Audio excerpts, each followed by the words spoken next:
Good morning, everyone. And you had to do things like how you're going to divide up this into 4 or 5 hamburgers because it's expensive. But the prices today, compared to when our families were young, our paychecks were small, but my God, it's so expensive these days. I mean, the eggs, $5, some are 7.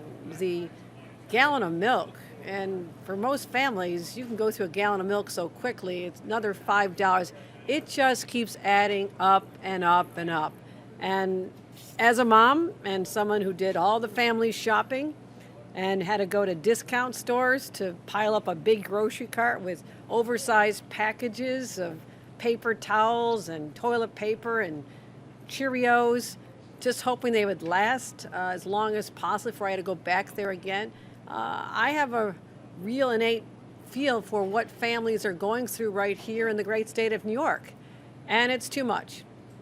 We've heard it, I've seen it, I've talked to people in stores, and as I walk the streets and I go into diners, the cost of living is the number one concern of New Yorkers, and it has been for a while.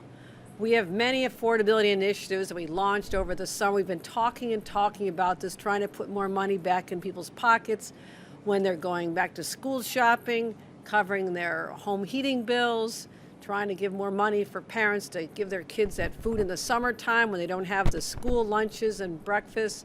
But right now, it's really, really hard.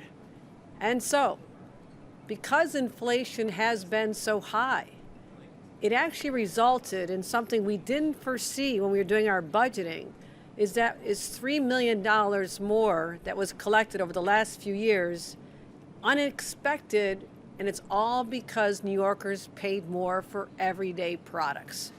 Their costs went up, they paid more in sales tax, and as a result, the money was collected by the state.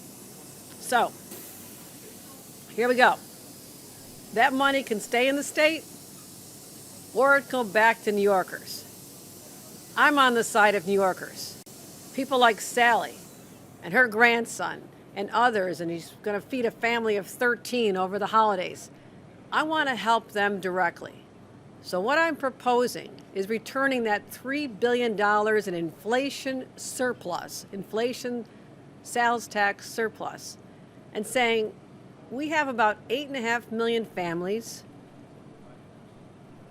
either an individual earning $150,000 or a family earning $300,000 or less, $500 more for them to be able to, just as Sally mentioned, not have to worry that 1 month, not have to have that stress.